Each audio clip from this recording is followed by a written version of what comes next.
Oke, kita langsung mulai aja ya, menyelam ke topik hari ini. Jadi, di depan kita ini ada dokumen cukup penting ya dari Kabupaten Demak. Iya, betul. Ini pandangan resmi dari fraksi Partai Nasdem di DPRD sana. Isinya soal apa nih? Kelihatannya tentang rencana pembangunan ya? Tepat sekali. Ini tanggapan mereka tentang RPJMD, Rencana Pembangunan Jangka Menengah Daerah, untuk 5 tahun ke depan, periode 2025 sampai 2029. Wah, RPJMD ya. Ini kan semacam apa ya, peta jalannya pembangunan daerah gitu kan. Penting banget ini. Betul, blueprint lah istilahnya. Turunan dari visi misi bupati terpilih, terus jadi panduan buat semua dinas atau OPD. Oke, nah misi kita sekarang ini mau bedah dokumen Nasdem ini. Kita lihat apa sih yang jadi sorotan utama mereka, kekhawatirannya apa, masukannya gimana. Sip, kita coba lihat apa yang menurut mereka paling krusial buat arah pembangunan Demak nanti. Mungkin bisa dijelasin dikit konteks RPJMD ini, ada aturan mainnya kan ya? Oh, tentu. Penyusunannya itu ngacu ke Permendagri 86 tahun 2017.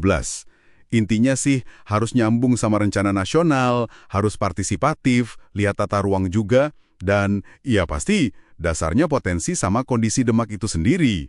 Dan prosesnya juga kayaknya cukup kompleks ya. Ada pendekatan teknokratik, partisipatif. Iya, ada politis juga kan. Visi misi kepala daerah dibahas bareng DPRD. Terus ada model atas bawah sama bawah atas, diselaraskan lewat musrenbang itu. Macam-macam pendekatannya. Oke, paham. Nah, dari pandangan fraksi Nasdem ini, apa nih poin yang paling mereka tekanin? Ada beberapa poin kunci sih. Pertama itu soal keseimbangan sama konsistensi. Keseimbangan gimana tuh maksudnya? Jadi mereka minta strategi pembangunan itu bisa menyeimbangkan antara harapan masyarakat ya soal keadilan, kesejahteraan gitu, sama arahan dari pusat. Tapi yang penting juga harus realistis sama kemampuan anggaran daerahnya. Ah, oke. Jadi antara mimpi sama realita dompet daerah gitu ya? Bisa dibilang gitu.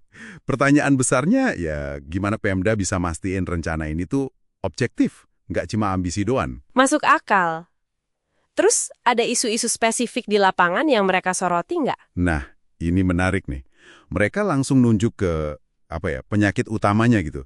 Angka kemiskinan disebut, terus rasio Gini atau ketimpangan pendapatan sama infrastruktur. Infrastruktur ya? Kenapa tuh? Katanya belum rata di 14 kecamatan. Jadi, ya itu dianggap PR besar. Mereka nanya, strategi konkret bupatinya apa nih buat 5 tahun ke depan? Oke, jadi fokusnya ke masalah-masalah mendasar ya? Betul. Sama satu lagi, mereka dorong supaya hasil pembangunan kayak pendidikan, kesehatan, ekonomi, itu dampaknya lebih kerasa lah buat warga. Oh, dampak nyata ya? Termasuk soal pasca COVID juga? Iya, disebut juga tuh, pemulihan ekonomi pasca COVID. Gimana caranya narik investasi, bikin lapangan kerja baru, sama akses ke bantuan sosial. Itu semua perlu perhatian khusus katanya. Oke, isu mendasar, dampak nyata. Tapi kayaknya ada satu bagian yang dapat sorotan paling tajam ya. Soal duitnya ini, soal keuangan. Nah, ini dia. Betul banget. Di bagian keuangan ini catatannya lumayan banyak. Pertama, mereka kritik dokumen Raperda RPJMD-nya. Kenapa dikritik? Karena katanya belum ada detail rencana program plus pagu indikatif anggarannya. Jadi, ya susah buat nilai ini rencana masuk akal bak secara duit. Waduh, kalau angkanya belum ada gimana mau nilai kelayakannya ya? Itu dia. Terus, yang lebih dalam lagi, proyeksi pendapatan daerah buat 2025 sampai 2029 itu dianggap stagnan. Stagnan, maksudnya nggak naik gitu. Naiknya kecil banget, cuma sekitar 2,5% dalam 5 tahun. Padahal, kata mereka, ada potensi loh buat naikin pendapatan lewat UU baru, UU HKPD nomor 1 tahun 2022 itu. Oh, ada aturan baru yang bisa bantu ya. Jadi pertanyaannya kenapa proyeksinya malah konservatif gitu? Nah, itu yang mereka pertanyakan. Kenapa kok pesimis banget? Terus strateginya apa buat genjot pendapatan daerah? Oke, kalau pendapatan diproyeksi datar, tapi biasanya kan rencana pembangunan ambisius ya. Gimana dengan belanjanya? Nah, belanjanya juga diproyeksi datar secara total. Tapi ini yang menarik, strukturnya mau diubah drastis. Diubah gimana? Rencana belanja operasi, buat rutin gitu ya, itu mau diturunin. Tapi, belanja modal buat bangun infrastruktur dan aset malah mau dinaikin tajam. Wah, pergeseran yang lumayan ekstrim ya. Ada risikonya dong kalau gitu. Pasti ada, makanya mereka khawatir soal resiko fiskal. Neraca keuangan bisa goyang. Terus, belanja modal gede ini beneran nggak bakal kasih dampak jangka panjang yang jelas? Gimana efisiensi belanja rutinnya? Belum lagi masalah klasik, belanja pegawai yang biasanya naik terus. Jadi pertanyaannya, gimana Pemda mau ngelola risiko fiskal dari perubahan struktur belanja ini ya? Tepat, itu pertanyaan besarnya. Terus soal sumber dananya gimana? Katanya tadi pendapatan datar, terus sumber pembiayaannya gimana? Nah, itu juga jadi catatan. Di proyeksi itu, andalannya banget itu Silpa. Silpa, sisa lebih perhitungan anggaran itu ya? Sisa anggaran tahun lalu. Betul. Masalahnya, tren Silpa ini katanya terus menurun, jadi nggak bisa diandelin terus-terusan. Terus solusinya apa dong? Nasdem ini melihat Pemda kurang kreatif ya, cari sumber dana lain. Misalnya pinjaman daerah kan bisa, atau optimalisasi aset daerah yang nganggur, atau coba skema KPBU, kerja sama-sama swasta. Opsi-opsi itu nggak dieksplorasi di rencana ini.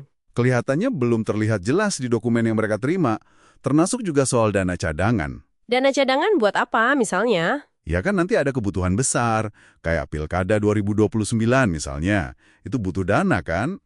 Nah, rencana pembentukan dana cadangan ini belum kelihatan juga. Jadi pertanyaannya, kenapa kok kayaknya agak enggan cari alternatif pembiayaan lain? Terus gimana kebutuhan dana darurat atau cadangan nanti mau dipenuhi? Wah, catatan soal keuangannya ini dalam dan kritis banget ya. Bener-bener disorot abis. Iya, kelihatannya begitu.